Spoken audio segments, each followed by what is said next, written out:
Hello, my name is Diana Geisler, and I'm going to be doing this presentation on the population that is intellectually delayed.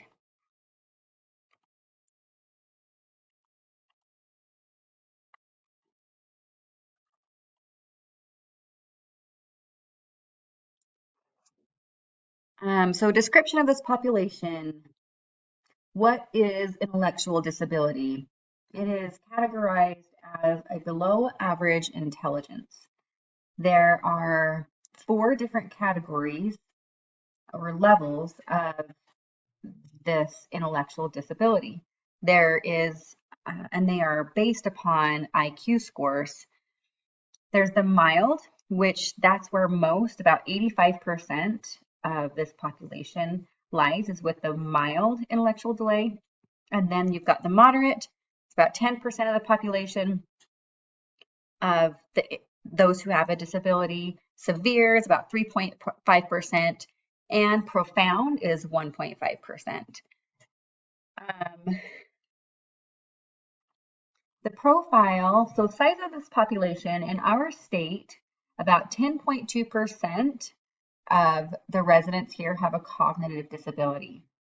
And in the US, 10.8% of people have this disability. Worldwide, there are 200 million people, or about 2.6%, with a cognitive disability.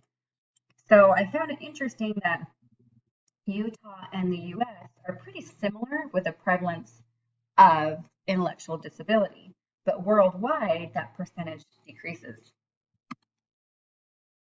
Some of the contributing factors or the social determinants of health for this population is they've got economic instability.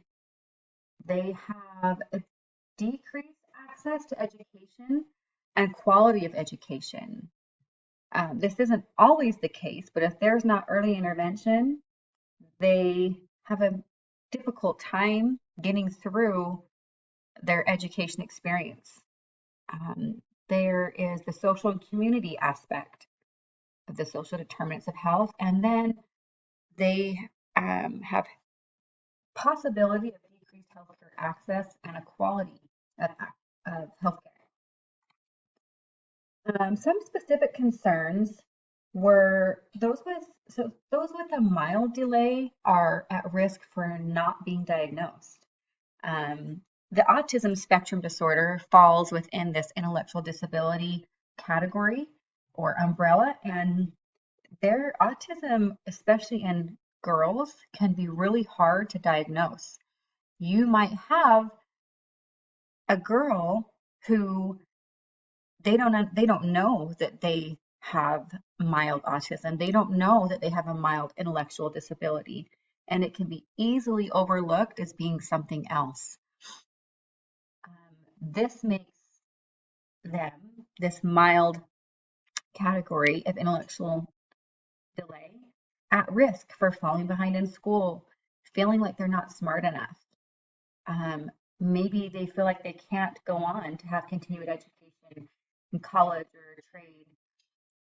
Decreased job opportunities because maybe they don't know what's wrong with them, but they feel inadequate and they have decreased opportunities for jobs.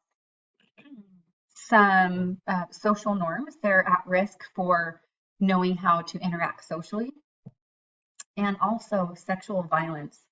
There is a risk for sexual violence with intellectually delayed individuals because they don't have a good filter at times. It's either there's more trusting and they can get themselves into some scary situations. So some of these root causes or contributing factors to those with an intellectual delay.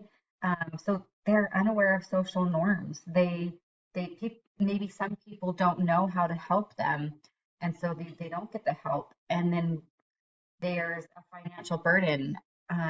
Oftentimes when individuals are struggling with this disability, it's expensive to go see a neuropsychologist. It's expensive to see a therapist. The medication is expensive if needed. Sometimes the population is unaware that there's even the disability even really exists. Um, Also, these individuals are concrete thinkers that can affect them socially. And then also they may appear as normal and get looked over.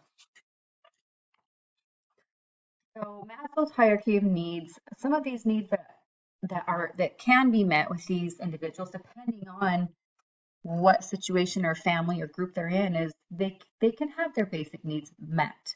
The physiological, love and belonging. I did notice a lot of unmet risks like self-actualization, self-esteem, love and belonging, safety, and physiological.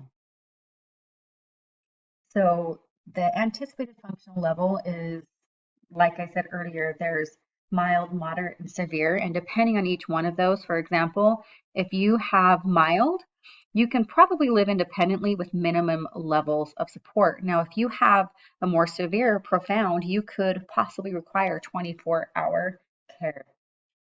Some likely health outcomes. There are some serious health inequities here.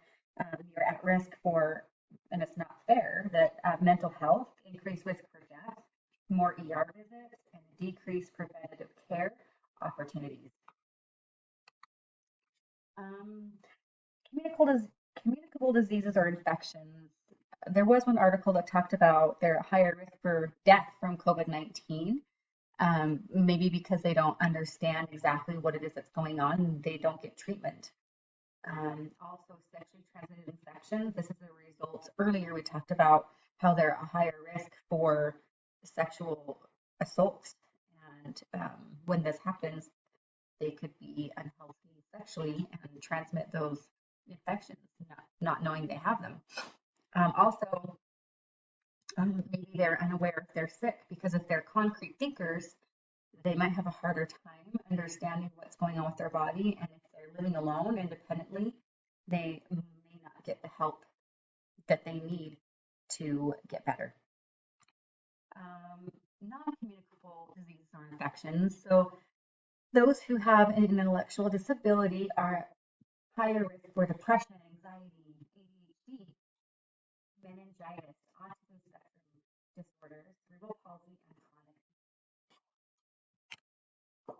chronic. Also, they are at risk for self-harm, especially if you're a female. You can often have a personality, could have a personality disorder, and then you go into self-care. So sometimes they may have a harder time with some of this practical functioning skills like personal care, job duties, managing money, recreation, and organizing school and work. They're at risk for harm to others because they lack social awareness. They don't catch on to social norms and cues, decreased ability to follow rules and obey laws. They lack a filter. They can hurt people's feelings. And risk for harm to themselves is, like I said, they lack social awareness. They might be at risk for sexual abuse and mental abuse.